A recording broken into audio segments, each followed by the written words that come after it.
be respected to all vulnerables, teachers, and students who like learning English grammar. Welcome to YouTube channel Educational Media.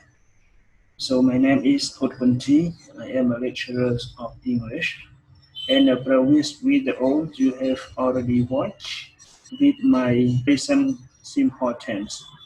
So today I'm going to introduce you one more English grammar. So the title is the present continuous tense. So in this unit, we will focus on some content. So the first content is lesson objectives. Lesson objective will tell you how and what and the purpose of the present continuous tense. So number two, present continuous tense. We will focus on the present continuous tense with forms and usage. And number three is the forms of the present continuous tense. And number four is the usage of the present continuous tense. When and why we use the present continuous tense in everyday activities.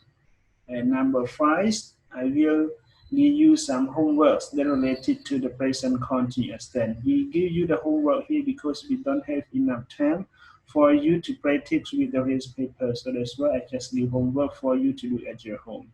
So now we just move to the next. Yes, the next is lesson objectives. Lesson objective at the end of the lesson, student will be about to.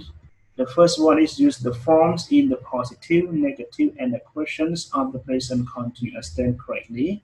Number two, so the student will describe the usages of the present continuous tense with the moment of speaking and the future plan or the future arrangement.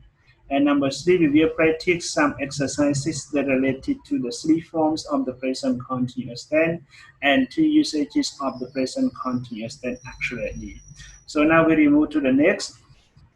Yeah, the next is we will focus on the forms of the present continuous tense. So the first form is we call positive sentence. Positive sentence, subject plus be plus verb ing plus complement. So in here, when we talk about the subject, it can be the servant pronouns, it can be the name of person, the name of place, the name of things.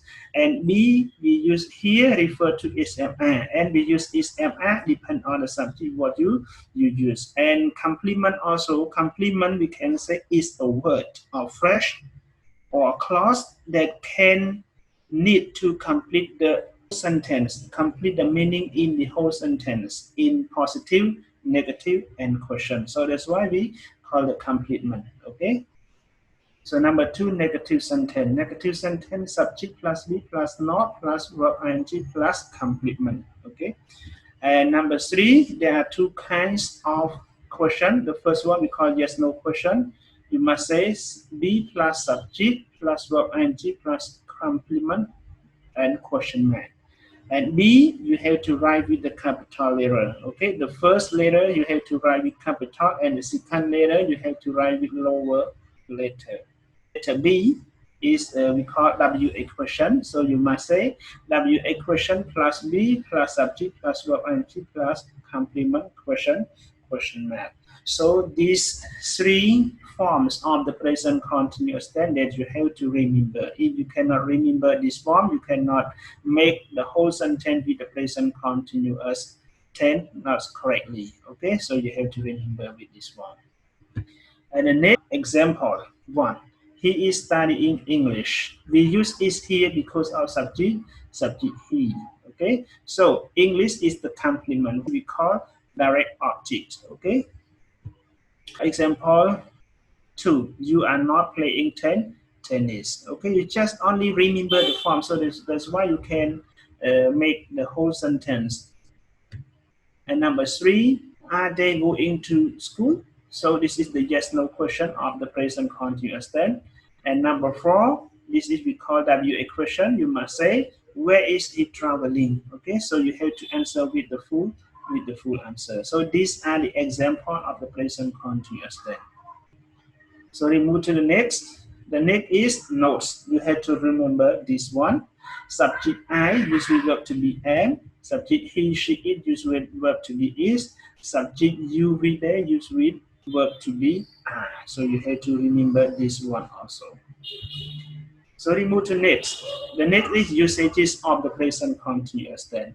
So this usage is very important for you that you have to describe about the present continuous tense in everyday activity. So the first usage is we call at the moment of speaking, or we write in a shortcut moment of speaking. It means that MOS. It means at the moment of speaking, right in shortcut name.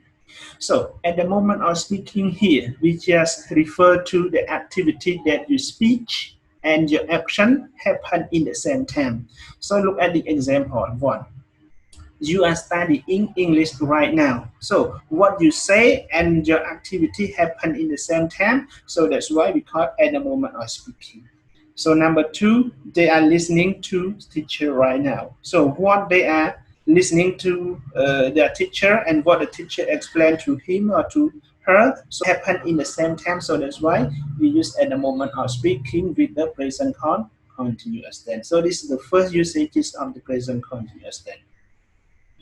So next, the second usage of the present continuous tense is that future plan or future arrangement. When we talk about the future, it is the activity, this is the time expression that not yet happened. But you just plan, you just arrange your future. But happen or not, we don't know yet. So look at the example. Dara is visiting Angkor Wat temple next month. Next month. This month is we call August. And next month we call September. Okay. So September not yet happened. But Dara they just plan to visit Angkor Wat temple. So they just use with the present continuous tense with the future plan or future arrangement. Example number two. We are traveling to the USA next weekend. So next weekend not yet happened. So that's why we use the future plan or future arrangement. We just only plan, but true or false, we don't know yet. Just only plan. Okay. So you have to remember the second usage of the present continuous tense with the future plan or the future arrangement. So we move to the next slide. Yeah, the next slide is notes. You have to remember with this one also. Yes, actually, in English grammar, there are two kinds of verbs. The first one is we call state verbs, and the second we call action verbs. Sometimes state verb, we call the other name is non-action verbs. Okay, so when we talk about state verbs, this is the kind of verb that we cannot see the action directly, that we cannot do the action face to face, something like that. For example, like love, like, know, test, understand, hear, smell, etc. So this is called state verbs. I mean, they just only love, but do you know the action of the word love? No. You just know, but do you see or have you ever seen the action of the word no? No, you cannot see anything. So that's why we call state verb. So in here, most of state verbs, or we can say the other names is non-action verb, cannot use with the present continuous tense. But I use the word but here if they can use. This means that if those state verbs they can use with the present continuous tense, they might change the meaning. Yes, if they can use, they just change the meaning. So these are some state verbs like love, like, know, taste, sing, have, smell, etc. So these are the example of the state verb. So look at example here. Example number one. You cannot say, I am knowing you. You cannot say like that. Okay? So you cannot say like that with the present continuous tense with the state verb. But example two, you can say like that. He is thinking about you. You can, it means that you can say like this. But the word think change the meaning. Okay? Change the meaning. So that's why we can use. I just say most of state verbs. Only state verbs. Don't focus on action verb. Okay, remember this one. State verb cannot use with the present continuous tense.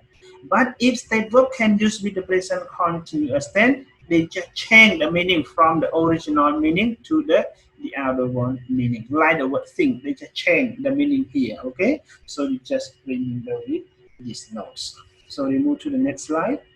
Homework. Yes, you have to practice with the present continuous tense with your homework at your home because we don't have enough time to practice with the real paper. So the first homework here, number one, make 10 sentences of the present continuous tense in three forms: positive, negative, and question. So in first homework, it means that when you go home, you have to make 10 sentences with positive, 10 sentences with negative, and 10 sentences with the question. Totally 30 with three forms, 30 sentences with three forms. Okay. And homework number two, make 5 sentences of the present continuous tense in MOS. It means that at the moment of speaking and future plan or future arrangement usages. It means that you have to make 5 sentences with the usage of the present continuous tense of at the moment of speaking and 5 sentences with the usages of the present continuous tense with future plan or future arrangement. Okay, so if you have any question, you can contact with my YouTube channel, Educational Media, or with this phone. Okay, if you have any doubt with this homework. My presentation is finished. Thanks for your watching. So don't forget, subscribe and like my YouTube channel, Educational Media. You will get any knowledge what you want. Thank you very much again. Okay, so goodbye. See you later.